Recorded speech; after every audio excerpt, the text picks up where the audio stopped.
what the last play was. I'll say that. Yeah, that was a hell of a win. Didn't play great, obviously. They think they had 13 more shots than us. The turnovers, the sloppy turnovers, the offensive rebounds, even the execution down the stretch before overtime was sloppy.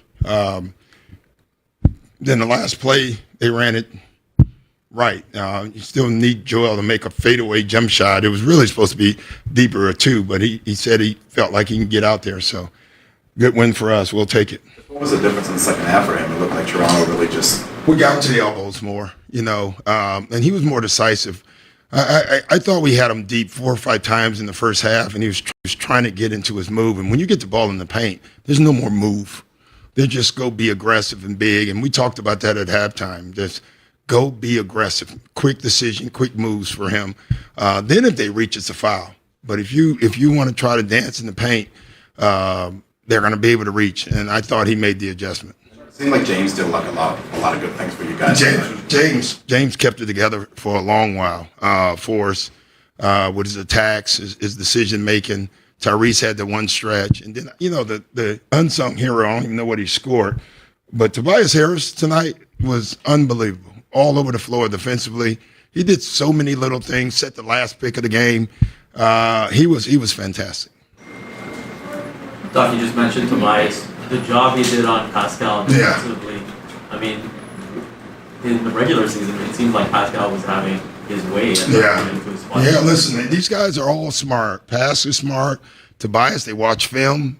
We watch film. We make adjustments on trying to guard him. The guy's a load. I mean, Pascal, he's a hell of a basketball player. But to put one guy on him, basically, there too. But, it was funny at halftime. They knew we didn't play well. I mean, what we were shooting at halftime? We're shooting 55%. And because we just turned the ball over every time, and we were shooting 55% and not running our offense. So you felt good about that. But, listen, that's a game we won, but you can't win many playoff games playing like that. A few more guys. Happy to hear you walking through the hallway, just dig it out. Yeah. That was my mantra all game. Like, you could see it early. This is going to be a nasty, tight game, and just hang in there and dig it out. We said it 100 times, just dig it out. Just dig this game out. And I told them, I don't know how we're going to do that, but we're going to do it. And they hung in there. Kind of on that note, in the first half, I mean, how big is to have a guy like Harden to have the ball in his hands? It's huge. I mean, when you have Joel, which is asking a lot, and for him to have the energy at the end of the game to steal guard was fantastic. You sort of touched on it, but just how would you evaluate the crunch time execution? Maybe just what did you learn about that? I just thought we had opportunities that we didn't take. There was one. It's a great growing moment for Tyrese. Joel threw him the ball, and he had a drive, and instead he just caught it and threw it back out to Joel at the three-point line. Obviously, that's not what we want. But everything for us, again, is new, and we're learning. Tyrese is learning. We saw things, obviously, execution-wise, that we can do better for sure. What did you think the root of the turnover problem was? Is that just sloppiness on your... Yeah, but give them credit. I thought they came in. They were very aggressive. They were reaching. I didn't think we were solid with the ball. We talked about it this morning. We told them, listen, every time you turn, they're coming. They're coming. Yeah, any slow move will allow their hands to get in. And I thought, Tobias had a couple early. James had a couple. Joel. The fact that we won this game with that many turnovers and offensive rebounds says a lot about our team. How did you feel about your depth tonight? How difficult was it? Well, it was difficult, number one, without Matisse, right? And Fergus is a guy that we have no issues playing, so we were going to put him in, and we will if we need to.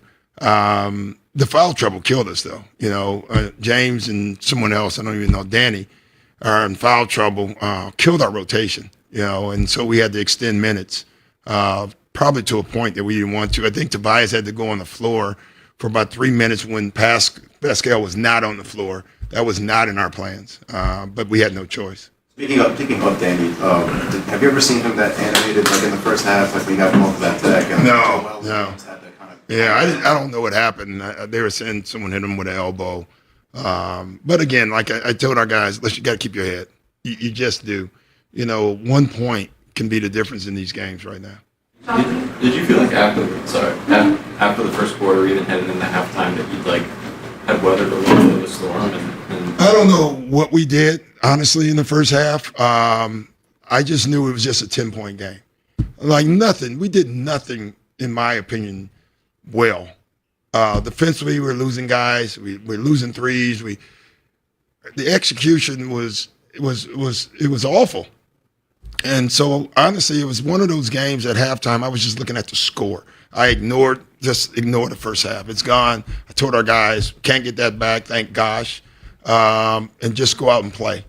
So when Joel goes on a run like that, like in the third quarter, like in the first quarter last game, is there anybody else in the league that can dominate a game like that? Not many, especially with his size and the way he was doing it. He was doing it at the basket. He was doing it at the elbows. He was doing it at the three. But I didn't get on him, but I got on him at halftime. You're getting the ball in your spots. I think he keeps looking for double teams instead of being aggressive. And I think that might have been a breakthrough for him. In the third quarter, he didn't care if they were coming or not. He was going to be aggressive, and I thought that was good. When you talk about wiping the game away at halftime, obviously it's a pretty nice luxury to have a weapon like that, but you can just go he can drag you back in the game. Yeah, him and James. I thought James was good, too, because they're human. Both of them are going to play well every night. When one's not, you can go to the other one. It's a hell of a luxury. How much did the role guys do tonight to keep you guys in it, forcing overtime without ever? They were great. I tell you, we decided to go zone that one stretch, and it got us back in the game. It stopped them. It slowed them down. And I thought that was with our bench unit, because they were scoring at will in our bench unit for a moment. But I thought the zone kind of slowed their pace down, and it slowed the game down for us. Was that an impromptu thing? Or did you go into the game thinking that was a possibility? No, we work on it every day. And it's something we've done and been pretty successful at. I thought we waited a little bit. I told Dan, they got 38 in 12 minutes. So, and sometimes, you run zone to just change the tempo of the game. Sometimes it works, sometimes it doesn't. Now, and they have shot makers, so they made a couple of shots on it.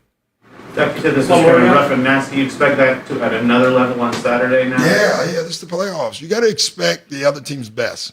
You really do. You got to expect them to make the putt, and then you got to win anyway. That's got to be our mindset. Thanks, guys.